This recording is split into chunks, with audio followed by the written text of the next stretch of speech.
Hello friends, welcome back my YouTube channel climax classes. आज का जो वीडियो है, यह वीडियो मॉडर्न हिस्ट्री का जो मेरा सीरीज चल रहा है उसी सीरीज से रिलेटेड है, लेकिन यह वीडियो बहुत महत्वपूर्ण है। अगर आपने बीपीएससी का एग्ज़ाम दिया होगा या बिहार एसआई का एग्ज़ाम दिया होगा या बहुत सारे ऐसे एग्ज़ाम दिए होंगे, तो आपको यकीनन विश्वास हो जाएगा कि यह वीडियो मेरे लिए कितना महत्वपूर्ण है और इस वीडियो से कितने सारे क्वेश्चन पूछे जाते हैं। चलो इस वीडियो को हम देखते हैं। अब चलते हैं क्या कि इस वीडियो का जो नाम है क्या है, क्रांतिकारी गतिविधियां। मैंने बताया था कि जब कांग्रेस की स्थापना हुई थी तो शुरुआती दौर में कांग्रेस का जो 1885 से लेके 1905 का जो समय था उसे हम उदारवादी चरण के नाम से जानते थे। उसके बाद का जो चरण है उसे हम उग्रवादी चरण के नाम से जानते थे। लेकिन इसी दौरान जो क्रांतिकारी गतिविधियां भारत में उत्पन्न हो गई थी, इन्हें लगता था कि जो उदारवादी की नीति है, इस नीति से हमें कभी आज़ादी नहीं मिलने वाली है और साथ साथ जब तक हम क्रांतिकारी गतिविधियां को नहीं अपनाएंगे तो अंग्रेज हमसे डरेंगे नहीं और डरेंगे नहीं तो हमें आज़ादी नहीं मिलेगी।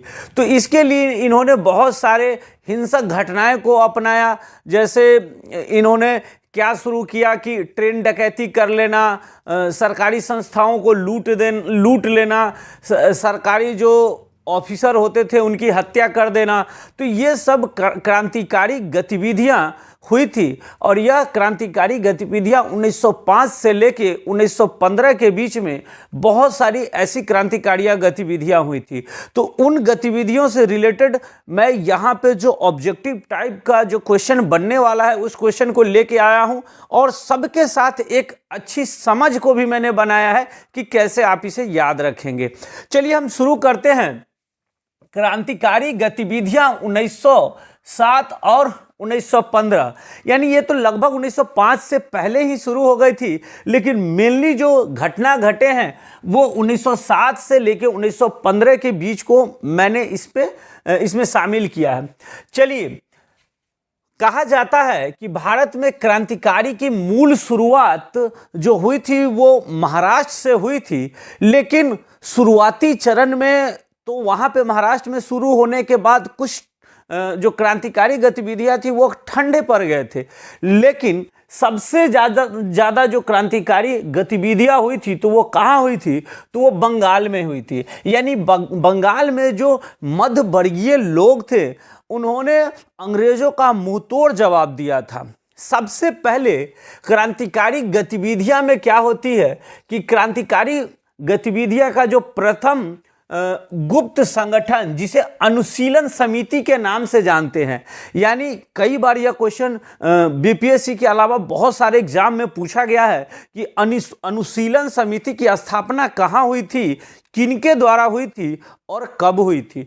तो अनुशीलन समिति की स्थापना बंगाल में हुई थी और इसकी स्थापना 1902 ईस्वी में हुई थी और मिदनापुर में, यानी अनुशीलन समिति की शुरुआती दौर में जो स्थापना हुई थी वो बंगाल के मिदनापुर में हुई थी और उसके बाद कलकत्ता में हुई थी।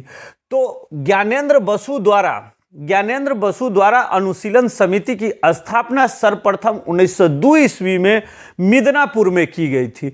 उसके बाद कलकत्ता में जो अनुशीलन समिति की स्थापना हुई थी उसे जेपी मित्रा ने किया था और साथ साथ अनुशीलन समिति में जो बहुत सारे क्रांतिकारी लोग जुड़ गए थे, तो वो जैसे इनमें से महत्वपूर्ण बरिंद्र कुमार घोष, अरविंद घोष, ये सब अनुशीलन समिति के मुख्य कार्यकर्ता के रूप में थे। अब ये अनुशीलन समिति सिर्फ बंगाल में ही न रह के यह धीरे धीरे भारत के विभिन्न क्षेत्रों में फैलना शुरू हो गया था। लेकिन अनुशीलन समिति कुछ वर्षों के लिए बहुत हावी रहा, बंगाल के क्षेत्र में बहुत ज़्यादा हावी रहा, लेकिन आने वाले समय में यह धीरे धीरे ये भी समाप्त हो गया था। चलिए, पहला चीज़ तो हमें यहाँ से याद रखना है कि अनुशीलन समिति की स्थापना कब हुई थी, तो 1902 ईस्वी में हुई थी। कहाँ हुई थी, तो बंगाल के क्षेत्र में हुई थी।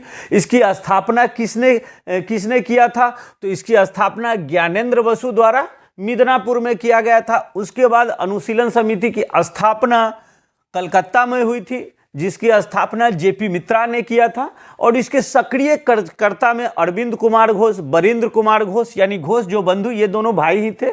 तो इन दोनों ने अनुशीलन समिति में महत्वपूर्ण भूमिका निभाई थी।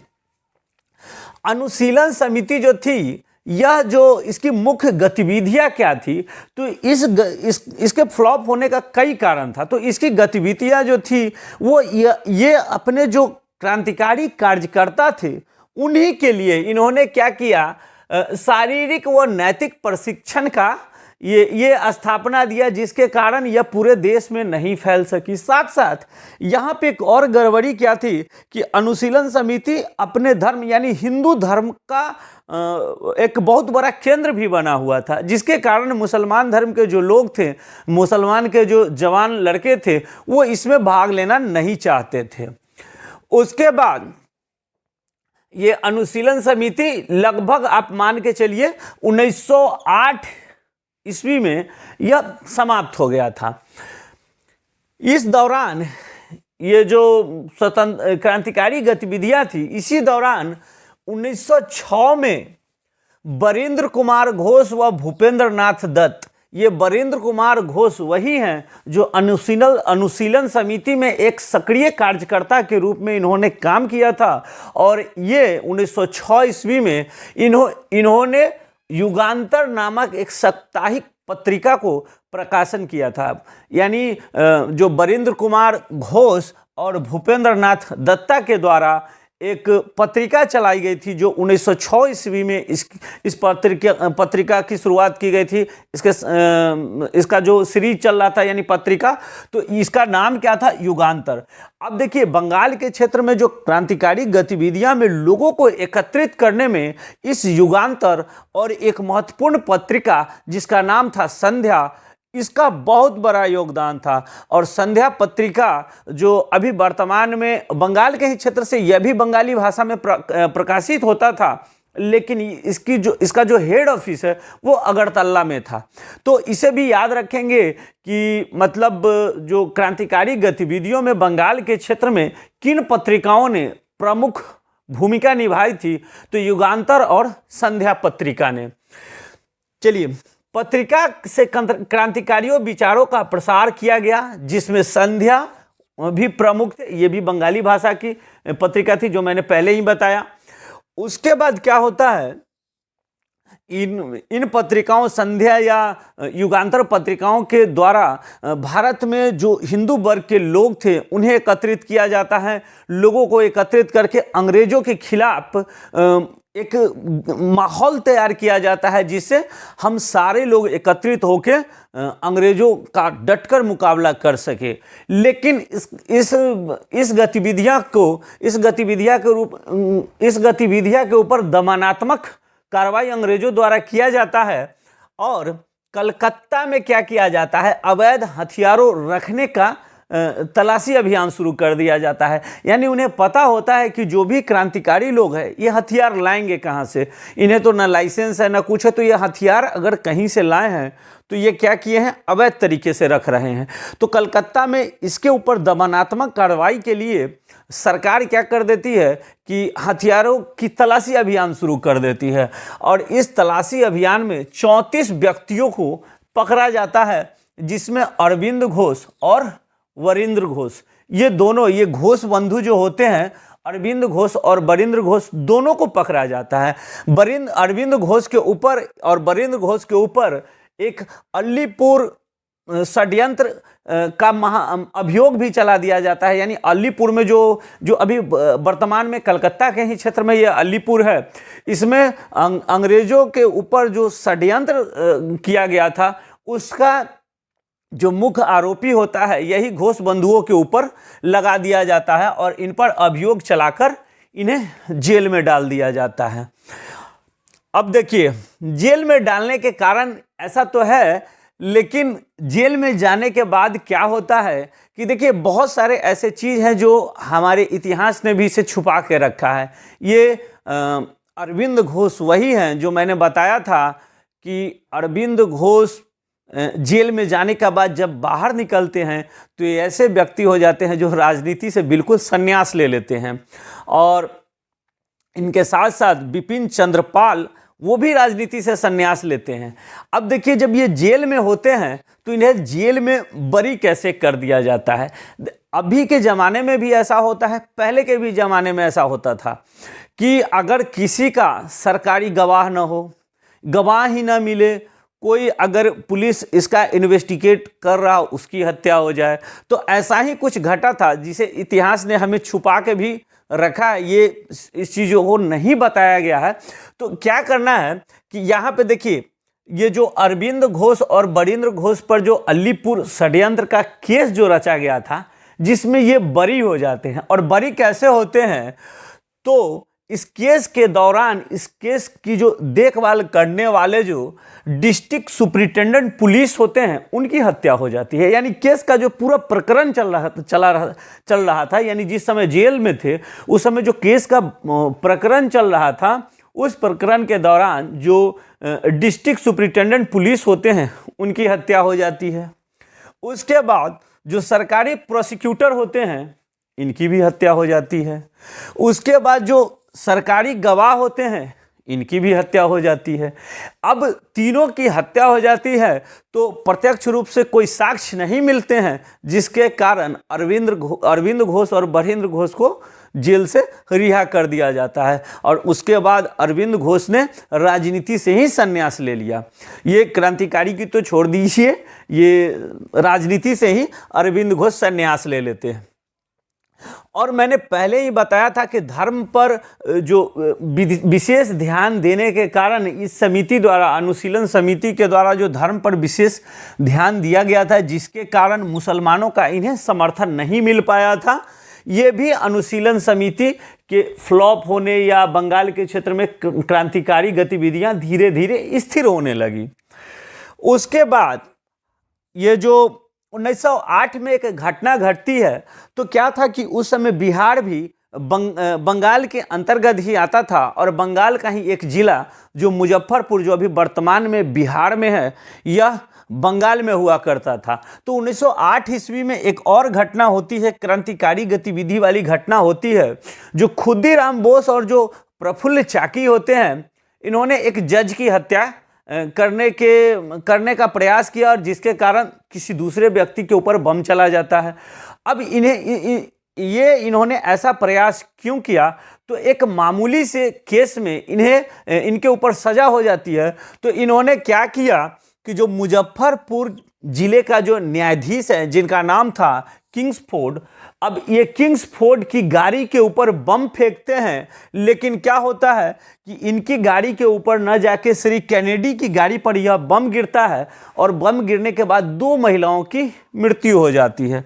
अब 2 महिलाओं की मृत्यु हो जाती है। उसके बाद खुद्दीराम बोस को और प्रफुल्ल चाकी को गिरफ्तार कर लिया जाता है। प्रफुल्ल चाकी जेल में ही आत्महत्या कर लेते हैं और खुद्दीराम बोस को फांसी पे लटका दिया जाता है। तो ये पूरी गतिविधि जो थी, ये बंगाल के क्षेत्र में जो क्रांतिकारी गतिविधि थी, इसे क्वेश्चन सबसे ज़्यादा आता है। अब देखिए, ये बंगाल के क्षेत्र में थे, बंगाल के साथ भारत के विभिन्न क्षेत्रों में हुए, कुछ विदेशों में भी गतिविधियां हुई थी। अब हम चलते हैं महाराष्ट्र के क्षेत्र में, जहां पे भारत में सबसे पहले क्रांतिकारी गतिविधियां हुई थी। तो यह कहाँ हुई थी, तो यह महाराष्ट्र के क्षेत्र में हुई थी। तो इसकी शुरुआत जो होती है वो एक विद्रोह होता है, किसान विद्रोह होता है एक तरह से, जिसे हम रामोसी कृषक दल के द्वारा रामोसी विद्रोह किया जाता है। 1879 ईस्वी में इसकी स्थापना होती है। तो यहीं से बंगाल में क्रांतिकारी गतिविधियां महाराष्ट्र में क्रांतिकारी गतिविधियां की शुरुआत होती है। सबसे पहले हम समझेंगे कि रामोसी कृषक दल, यानी एक किसानों का दल था, जो रामोसी कृषक दल के नाम से जाना जाता है, जिसकी स्थापना 1879 ईस्वी में किनके द्वारा, तो वासुदेव बलवंत फबरे के द्वारा की गई थी। तो इन्हीं को ही माना जाता है। और 1918 में एक जो क्या बोलते हैं उसके 1918 में एक कमेटी बैठी थी और क्रांतिकारी कमेटी के ऊपर इस कमेटी ने रिपोर्ट जो दिया था उसमें इन्होंने बताया था कि जो भारत में क्रांतिकारी गतिविधियां की शुरुआत जो हुई है वो महाराष्ट्र के क्षेत्र से ही हुई है। उसके बाद हम चलते हैं कि यहाँ पे जो महाराष्ट्र के क्षेत्र में जो गतिविधियां अच्छे रूप से चलाने का बहुत बड़ा श्रेय बाल गंगाधर तिलक को जाता है। तो बाल गंगाधर तिलक ने क्या किया था कि यहाँ पे दो अपनी पत्रिका को निकाला था, और बाल गंगाधर तिलक के बारे में पिछले वीडियो में भी बता चुका हूँ, तो फिर भी मैं थोड़ा सा इस वीडियो में भी बता देता हूँ। बाल गंगाधर तिलक ने दो पत्रिका निकाला था और उन पत्रिकाओं के माध्यम से जो महाराष्ट्र के क्षेत्र में क्रांतिकारी गतिविधियां को एक ऊर्जा प्रदान किया था, जिसमें जो दो प्रमुख समाचार पत्र थे, एक था केसरी और एक था मराठा। तो मराठा जो पत्रिका था वो मराठा पत्रिका इंग्लिश भाषा में प्रकाशित होती थी और केसरी जो पत्रिका थी वो मराठी भाषा में प्रकाशित होती थी। इन पत्रिकाओं के माध्यम से यहाँ पे क्रांतिकारी गतिविधियाँ में इन्होंने नई ऊर्जा दिया था। तो यहाँ पे आपको ये कंफ्यूज नहीं होना है कि अगर पूछ दे कि बाल गंगाधर तिलक ने मराठी भाषा में किस पत्रिका को चलाया था, तो याद रखना है ये पत्रिका केसरी थी, न कि मराठा पत्रिका इंग्लिश भाषा में चलाई जाती थी। तो यहाँ पे कंफ्यूजन नहीं होना है। उसके बाद इन पत्रिकाओं के माध्यम से इन्होंने क्रांतिकारी गतिविधियों को महाराष्ट्र में चलाया था। साथ साथ इन्होंने क्या किया था कि अंग्रेजी विरोधी भावनाओं को बनाने के लिए, लोगों में एकजुटता पैदा करने के लिए इन्होंने गणपति उत्सव और जो शिवाजी उत्सव की शुरुआत इन्होंने की थी। इनके साथ साथ चार चापेकर बंधु थे, उन्होंने भी इनका बहुत सहयोग दिया था और चापेकर बंधु जो थे वो बिल्कुल बाल गंगाधर तिलक के अच्छे शिष्य माने जाते थे। अब बाल गंगाधर तिलक ने ये केसरी और मराठा पत्रिका के माध्यम से जब प्लेग जो वहाँ पे एक प्लेग महामारी फैली थी, ये लगभग घटना है 1896-97 के लगभग, तो वहाँ पे जब प्लेग बीमारी फैली थी तो उसके जो प्लेग समिति के अध्यक्ष रैंड को बनाया गया था, इन्होंने भारतीयों के ऊपर बर्बरतापूर्वक कार्रवाई किया था। तो इसके लिए जब बाल गंगाधर तिलक ने अपने पत्रिकाओं में लिखा था, इनके विरुद्ध कुछ लिखा था, तो इनको क्या किया गया था कि पकड़ के जेल में डाल दिया गया था। अब इसका रोष चापेकर बंधु ने रैंड की हत्या करके इनका बदला सधा लिया था। तो ये एक बहुत अच्छे शिष्य माने जाते थे। चापेकर बंधु ने क्या किया था कि पूना में प्लेग समिति के अध्यक्ष रैंड की हत्या कर दी थी। ये कब कर दी थी? तो 1897 में कर दी थी, और उसके बाद इनको पकड़ के इन चारों भाइयों को फांसी पे लटका दिया जाता है। उसके बाद क्या होता है, विनायक दामोदर सावरकर और गणेश दामोदर सावरकर, इनका भी महाराष्ट्र में क्रांतिकारी गतिविधियों में बहुत बड़ा योगदान है। ये दोनों भाई होते हैं, बीडी सावरकर और गणेश दामोदर सावरकर, ये दोनों भाई होते हैं, और इन्होंने एक मतलब महाराष्ट्र के क्षेत्र में गुप्त सभा का क्या किया था, गठन किया था, जिसे मित्र मेला के नाम से भी जाना जाता है, और इसे 1899 में इन्होंने स्थापित किया था। तो आप यहाँ से भी आप क्वेश्चन आ सकता है कि महाराष्ट्र में जो गुप्त मेला या मित्र सभा की स्थापना कब हुई थी, तो ये 1899 में बीडी सावरकर बंधुओं द्वारा, यानी सावरकर बंधुओं द्वारा इसकी स्थापना की गई थी। तो बीडी सावरकर का भी महाराष्ट्र के क्षेत्र में बहुत बड़ा योगदान होता है। उसके बाद बीडी सावरकर ने क्या किया था कि 1904 ईस्वी में अभिनव भारत की स्थापना की थी।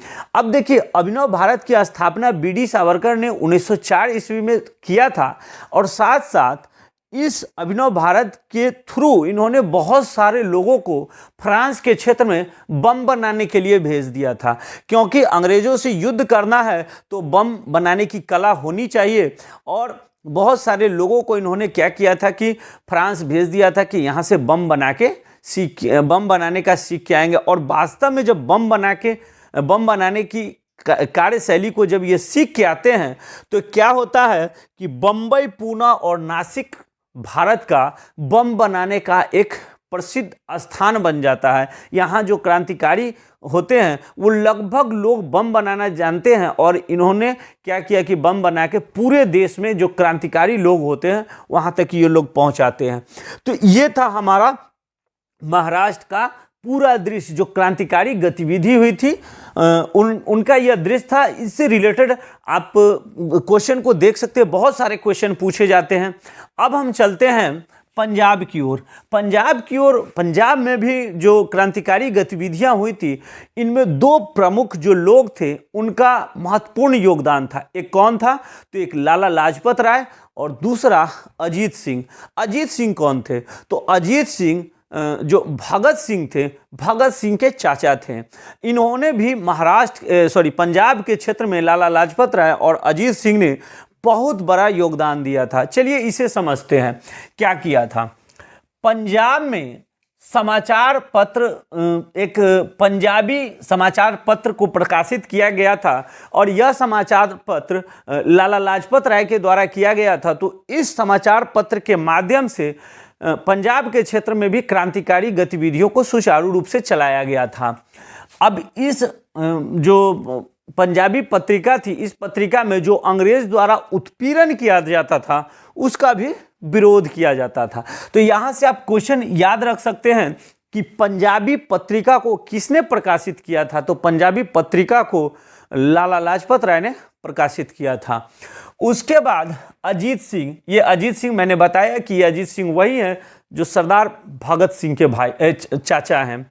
उसके बाद देखिए, इन्होंने, अजीत सिंह ने क्या किया था? लाहौर के क्षेत्र में अंजुमन ए मोहिसबान ए वतन नामक क्रांतिकारी समिति का गठन किया था। ये बहुत इंपॉर्टेंट क्वेश्चन है, और मुझे लगता है कि अगर यह क्वेश्चन पूछ दिया जाए तो आप इसका सही आंसर शायद ही लोग कर पाएंगे।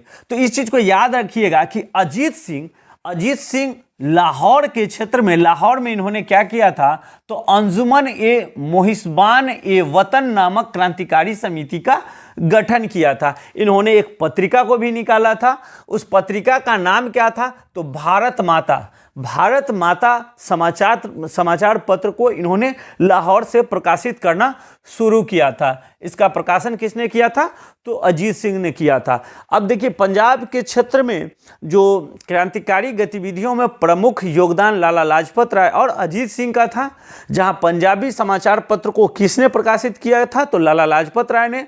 और जो भारत माता जो समाचार पत्र है, इसको अजीत सिंह ने लाहौर से प्रकाशित किया था। उसके बाद इन्होंने, मैंने बताया कि एक क्रांतिकारी समिति का भी गठन किया था जिसका नाम था अंजुमन ए मोहिसबान ए वतन। उसके बाद यहाँ पे अजीत सिंह मतलब क्यों कूदे थे अंग्रेजों के विरुद्ध? तो वहाँ पे क्या था कि पंजाब के क्षेत्र में अंग्रेजों ने क्या किया था? भू राजस्व को बढ़ा दिया था। अब भू राजस्व बढ़ाने के कारण किसानों के ऊपर आर्थिक बोझ पड़ रहा था, जिसके कारण अजीत सिंह इसके लिए इन्होंने अंग्रेजों के विरुद्ध आवाज़ उठाना शुरू किया, और साथ साथ ये अपने जो इन्होंने समिति का गठन किया था समाचार पत्रों के माध्यम से, यह एक क्रांतिकारी केंद्र का हिस्सा बन गए थे।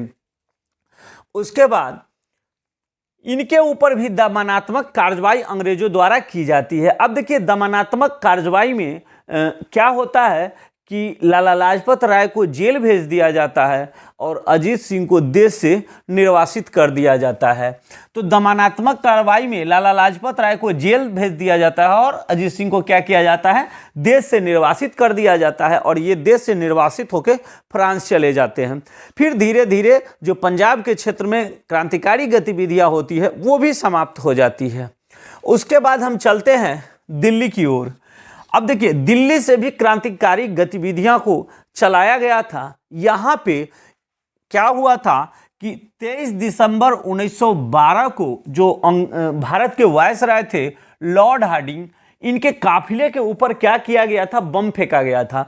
अब बम फेंकने का जो जिम्मा, मतलब बम किसने फेंका, किनके ऊपर यह पूरा गाज गिर गया, तो इसमें गिरा था मुख्य भूमिका में रास बिहारी बोस और सचिन सन्याल थे। अब देखिए यहाँ पे जब जो दिल्ली में क्या किया गया था 23 दिसंबर 1912 में, जब यहाँ भारत के जो वायसराय थे उनके ऊपर जब बम फेंका गया था तो बहुत सारे सेवकों की हत्या हो गई, मतलब उनकी मृत्यु हो गई थी, उनकी हत्या हो गई थी। तो जिसके कारण क्या था कि अंग्रेजों में एक रोष व्याप्त हो गया था और इन्होंने भी यहाँ के क्षेत्रों में सर्च अभियान को चलाना शुरू कर दिया था। जिसके कारण क्या हुआ कि रास बिहारी बोस दिल्ली छोड़कर भाग जाते हैं और ये जापान चले जाते हैं, और जो सचिन सन्याल होते हैं इन्हें देश से निर्वासित कर दिया जाता है। कुल इसमें लगभग 13 लोग पकड़े जाते हैं, जिसमें से कुछ लोगों को देश से निर्वासित कर दिया जाता है और कुछ लोगों को फांसी पर चढ़ा दिया जाता है।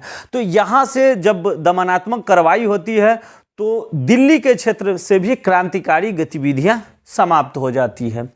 उसके बाद यह हमारे देश के अलावा, ये तो मैंने बताया कि देश के भिन्न भिन्न क्षेत्रों से महत्वपूर्ण क्रांतिकारी गतिविधियां क्या थी। अब देश के अलावा विदेशों से भी क्रांतिकारी गतिविधियों को चलाया जा रहा था, जिसमें प्रमुख जो था वो लंदन से था, यानी ब्रिटेन से ही क्रांतिकारी गतिविधियों को चलाया जा रहा था। जिस गतिविधियां में महत्वपूर्ण भूमिका निभाने वाले श्यामाजी कृष्ण वर्मा, बीडी सावरकर, मदन लाल ढींगरा और लाला हरदयाल।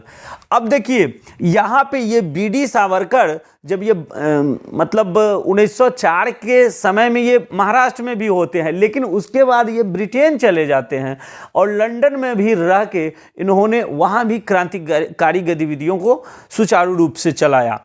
तो यहाँ पे आपको याद क्या रखना है कि लंदन में क्रांतिकारी गतिविधियों को चलाने में प्रमुख भूमिका किसने निभाई थी, तो श्यामाजी कृष्ण वर्मा ने, बीडी सावरकर ने, मदन लाल ढींगरा ने और लाला हरदयाल ने। अब यही लाला हरदयाल लंदन से फिर अमेरिका के क्षेत्र में चले जाते हैं और वहाँ से भी क्रांतिकारी गतिविधियों को ये चलाते हैं। चलिए देखिए, 1905 में भारत स्वशासन समिति यानी एक समिति का गठन किया गया था। अब देखिए लंदन में यह क्वेश्चन कई बार बीपीएससी में पूछा गया और बहुत इंपॉर्टेंट क्वेश्चन है कि लंदन में इंडिया हाउस की स्थापना किसने की थी। यह मुझे एग्जैक्ट याद नहीं है कि क्या में बीपीएससी में पूछा गया है, लेकिन 2-3 साल पहले का जो बीपीएससी का एग्जाम था उसमें यह पूछा गया था कि लंदन में इंडिया हाउस की स्थापना किसने की थी। तो यहाँ पे श्यामाजी कृष्ण वर्मा ने किया था, यानी श्यामाजी कृष्ण वर्मा जो थे इन्होंने लंदन में इंडिया हाउस की स्थापना 1905 में किया था। अब इंडिया हाउस को एक अन्य नामों से जाना जाता था, जिसे भारत स्वशासन समिति। आपसे अगर आपने इंडिया हाउस याद कर लिया तो आपको ये भी याद रखना है कि भारत स्वशासन समिति की स्थापना कब हुई थी। तो भारत स्वशासन समिति की स्थापना 1905 में हुई थी। किनके द्वारा हुई थी, तो श्यामाजी कृष्ण वर्मा के द्वारा हुई थी। इन्हें एक और नाम से जाना जाता है, तो इंडिया हाउस के नाम से जाना जाता है। यह क्वेश्चन बहुत इंपॉर्टेंट है। अब देखिए, यही श्यामाजी कृष्ण वर्मा जब लंदन से जो क्रांतिकारी गतिविधियों को चलाते हैं तो वहाँ इन्होंने एक समाचार पत्र को भी इन्होंने क्या किया, प्रकाशित करना शुरू कर दिया, इन्हें काफ़ी पॉपुलैरिटी मिली। देखिए इन्होंने क्या किया कि सोशियोलॉजिक एक समाचार पत्र का प्रकाशन लंदन में इन्होंने किया। अब यहाँ आपसे क्वेश्चन पूछ दिया जाएगा कि सोशियोलॉजिक का प्रकाशन कहाँ से किया जाता था, तो सोशियोलॉजी का प्रकाशन लंदन से किया जाता था और इसे प्रकाशित करने वाले श्यामाजी कृष्ण वर्मा थे। ठीक है, जब यहाँ से इन्होंने क्या किया कि जब इस पेपर को प्रकाशित किया, सोशियोलॉजी पेपर को प्रकाशित करने के बाद जब लंदन के क्षेत्र में भी क्रांतिकारी गतिविधियों को चलाना शुरू किया, तो लंदन में सरकार ने क्या किया कि इसके ऊपर भी दमनात्मक कार्रवाई शुरू कर दी। और दमनात्मक कार्रवाई के बाद ये श्यामाजी कृष्ण वर्मा लंदन से भाग जाते हैं, और भागने के बाद ये कहाँ चले जाते हैं, तो फ्रांस की राजधानी पेरिस चले जाते हैं। यानी ये लंदन से भाग के कहाँ चले जाते हैं, पेरिस चले जाते हैं। और यही इंडिया हाउस जो जिसकी स्थापना की गई थी, इसको सुचारू रूप से फिर कौन चलाते हैं, तो बी.डी. सावरकर चलाते हैं। यानी इनके जाने के बाद, श्यामाजी कृष्ण वर्मा के पेरिस चले जाने के बाद, लंदन में जो इंडिया हाउस जो समिति थी उसको सुचारू रूप से इसके अध्यक्ष के रूप में बी.डी. सावरकर बन जाते हैं। और यह बी.डी. सावरकर वही हैं जिन्होंने मेजनी की जो आत्मकथा ऑटोबायोग्राफी, जिसको इन्होंने मराठी भाषा में प्रकाशित किया था। देखिए, आप याद रखेंगे कि इंडिया हाउस का कार्यभार किसने ले लिया, तो बी.डी. सावरकर ने ले लिया। जब श्यामाजी कृष्ण वर्मा जब पेरिस चले जाते हैं तब, और उसके बाद इन्होंने वहीं से एक, ये बहुत बड़े इतिहासकार भी थे। आप बी.डी. सावरकर के बारे में अगर मतलब जानेंगे तो ये बहुत बड़े इतिहासकार थे। इन्होंने बताया था कि जो 1857 की जो क्रांति थी, इसे अंग्रेज इतिहासकार कुछ अन्य नाम से बताते थे, लेकिन इन्होंने बताया था कि 1857 की क्रांति एक भारत की प्रथम स्वतंत्रता क्रांति थी, जबकि अंग्रेज इन्हें कई नामों से संबोधित करते थे। तो ये वही बी.डी. सावरकर हैं, और इन्होंने मेजनी की आत्मकथा को मराठी भाषा में प्रकाशित किया था। चलिए, यहाँ तक तो आप लोग समझ गए होंगे। उसके बाद एक और घटना होती है जो मैंने बताया कि मदन लाल ढींगरा। अब ये मदन लाल ढींगरा क्या करते हैं लंदन में? मदन लाल ढींगरा ने 1909 ईस्वी में कर्नल विलियम कर्जन वाइली की हत्या कर दी। अब इन्होंने लंदन में ही क्या किया, मदन लाल ढींगरा ने एक जो ब्रिटिश कर्नल होते हैं विलियम कर्जन वाइली की हत्या इन्होंने कर दी, और मदन लाल ढींगरा को लंदन में ही फांसी पर चढ़ा दिया जाता है। इन सब चीज़ों से लंदन में भी क्रांतिकारी गतिविधियों को सुचारू रूप से चलाया जाता है। लेकिन इसी बीच क्या होता है कि 1910 ईस्वी में जो नासिक में जो षड्यंत्र हुआ था, इस पर बी.डी. सावरकर के ऊपर जो मुकदमा हुआ था, इसके कारण इसे काला पानी की सज़ा दे दी जाती है। 1910 ईस्वी में क्या होता है, सावरकर को काला पानी की सज़ा दे दी जाती है, और लंदन से जो क्रांतिकारी गतिविधियां चल रही थी वो भी धीरे धीरे लगभग बंद के कगार पे हो जाती है। अब हम चलते हैं फ्रांस। देखिए, मैंने बताया था कि जो श्यामाजी कृष्ण वर्मा थे वो लंदन से फ्रांस जाते हैं, लेकिन फ्रांस जाने से पहले फ्रांस में भी जो क्रांतिकारी गतिविधियां थी वो चल रही थी। तो यहाँ पे जो फ्रांस में जो क्रांतिकारी गतिविधियां चल रही थी, जिसमें एस.आर. राणा और श्रीमती भीखाजी रुस्तम कामा, जिन्हें मैडम कामा के नाम से भी जाना जाता है। अब देखिए, एस.आर. राणा और श्रीमती भीखाजी रुस्तम कामा, जिन्हें मैडम कामा के नाम से जाना जाता है, यह पहले से ही फ्रांस में क्रांतिकारी गतिविधियों को सुचारू रूप से चला रहे थे। लेकिन जब श्यामजी कृष्ण वर्मा जब पेरिस पहुंचते हैं तो इन्हें और बल मिलता है। उसके बाद क्या होता है, आपने सुना होगा कि मतलब इसमें से एक दो क्वेश्चन जो बीपीएससी में कई बार पूछा गया है वो भी मैं बताऊंगा। अब देखिए, वंदे मातरम नामक समाचार पत्र पेरिस में मैडम कामा के द्वारा प्रकाशित किया गया था। देखिए, ये बहुत इंपॉर्टेंट है। अब देखिए, मैडम कामा जो थे क्या थे, यानी श्रीमती भीखाजी रुस्तम कामा, इनका जो जन्म स्थान था ये मुंबई में हुआ था, लेकिन यह फ्रांस में रहते थे। इनका ब्रिटेन के क्षेत्र में भी निवास स्थान था। तो ये एक पारसी परिवार से आते थे। पारसी एक धर्म होता है, ये पारसी परिवार से मैडम भीखाजी कामा रुस्तम कामा जो थे, जिन्हें मैडम कामा के नाम से जाना जाता है, ये एक पारसी परिवार की महिला थी।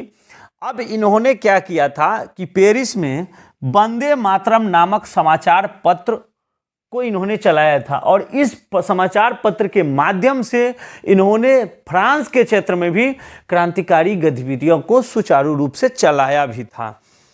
उसके बाद इन्होंने क्या किया था कि मैडम कामा जर्मनी का क्षेत्र स्टटगार्ड में पहली बार तिरंगा फहराया था। यह क्वेश्चन बीपीएससी के अलावा मैंने कई एग्जाम में देखा है, बीएसएससी जो सीजीएल ग्रेजुएट लेवल का होता है उसमें भी यह क्वेश्चन कई बार आया है और बीपीएससी में तो मेरे अंदाज से ये 3-4 बार क्वेश्चन आ चुका है कि मैडम कामा जो हैं, ये मैडम कामा कहाँ पहली बार तिरंगा फहराया था या स्टटगार्ड में पहली बार तिरंगा फहराने वाली महिला कौन थी, तो यही थी मैडम कामा। और मैडम कामा जर्मनी में फहराई थी। स्टटगार्ड कहाँ है, तो जर्मनी में है, आप इसे याद रखेंगे। जबकि इन्होंने फ्रांस से क्रांतिकारी गतिविधियों को चलाया था। फ्रांस के पेरिस में इन्होंने वंदे मातरम समाचार पत्र को इन्होंने प्रकाशित किया था। तो देखिए यहां से भी आप इसे याद रखेंगे। मैंने कई क्वेश्चन को बताया जो बहुत इंपॉर्टेंट है और अच्छी तरह से समझाया इसे। चलिए अब हम चलते हैं अमेरिका व कनाडा के क्षेत्र में। देखिए क्रांतिकारी गतिविधियां अमेरिका और कनाडा के भी क्षेत्र में चलाया जा रहा था। अब अमेरिका और कनाडा के क्षेत्र में कौन से वर्ग के लोग वहाँ से क्रांतिकारी गतिविधियां चला रहे थे, तो अभी के डेट में अगर आपसे पूछा जाए कि विश्व में ऐसा कौन सा देश है जिसे मिनी पंजाब के नाम से जाना जाता है, तो वह देश कनाडा है। कनाडा में सबसे ज़्यादा अगर भारतीय लोग हैं तो भारतीयों में सबसे ज़्यादा पंजाबी लोग हैं। इसीलिए इन्हें मिनी पंजाब भी बोल सकते हैं। कनाडा को मिनी पंजाब भी बोल सकते हैं। तो यह कनाडा और जो अमेरिका के क्षेत्र से जो क्रांतिकारी गतिविधियां चलाई जाती थी, तो ये किनके द्वारा चलाई जाती थी, तो जो पंजाब के जो किसान थे, जो भूतपूर्व सैनिक थे, ये सारे लोग चले गए थे कहाँ, तो कनाडा और अमेरिका के क्षेत्र में ये जाके शिफ्ट हो गए थे। और वहीं से पहले तो ये सोचते थे कि वहाँ पे जाएंगे और स्वतंत्र रूप से जीवन यापन करेंगे और जब हमारे देश में क्रांतिकारी गतिविधियां शुरू हो जाएगी तो फिर अपने देश में आके लोगों के साथ मिलकर अंग्रेजों का सामना करेंगे।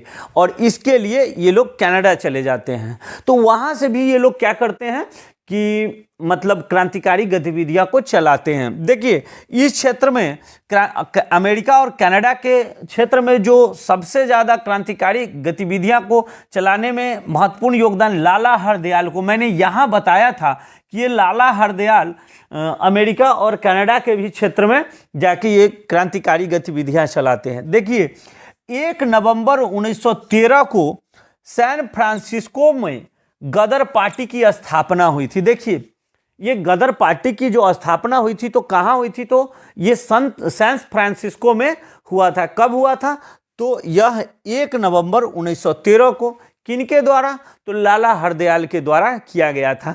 अब इसे आप निश्चित रूप से याद रखेंगे कि गदर पार्टी की स्थापना किनके द्वारा हुई थी, तो लाला हरदयाल के द्वारा। कहाँ हुई थी, सैन फ्रांसिस्को में हुई थी। कब हुई थी, तो 1 नवंबर 1913 को हुई थी। ठीक है। अब देखिए इन्होंने क्या किया था कि वहाँ से यानी मतलब सैन फ्रांसिस्को से इन्होंने क्या किया था, 1857 की क्रांति में जो बहुत सारे लोग मारे गए थे उनकी स्मृति पर इन्होंने एक गदर पत्रिका का प्रकाशन शुरू कर दिया था। तो ये भी क्वेश्चन आ सकता है कि गदर पत्रिका का प्रकाशन कहाँ से होता था, तो सैन फ्रांसिस्को से होता था। और इस समाचार पत्र को किसने निकालना शुरू किया था, तो ये लाला हरदयाल ने शुरू किया था। और ये गदर पार्टी के जो जितने भी सदस्य थे, मैंने पहले ही बताया कि गदर पार्टी के जितने भी जो सदस्य थे वो सदस्य या तो पंजाब के किसान थे या जो पंजाबी भारतीय भूतपूर्व सैनिक थे, ब्रिटिश भारतीय भूतपूर्व सैनिक थे, वो थे गदर पार्टी में। ये था हमारा जो इतिहास का जो मॉडर्न हिस्ट्री का सीरीज चल रहा है उसमें क्रांतिकारी गतिविधियां जो भारत के अलावा विभिन्न क्षेत्रों में यानी विदेशों में की गई थी, इस पर एक महत्वपूर्ण समझ। और मैं यकीनन कह सकता हूं कि इस वीडियो को 1-2 बार देखने के बाद, समझने के बाद आप किसी भी क्वेश्चन को नहीं छोड़ सकते हैं, ये मेरा वादा है। आप इस हमारे वीडियो को पसंद जब आ गया होगा तो ज़रूर सब्सक्राइब करना ना भूलें हमारे चैनल को, साथ साथ वीडियो को लाइक करें और बेल बटन दबाना ना भूलें। धन्यवाद।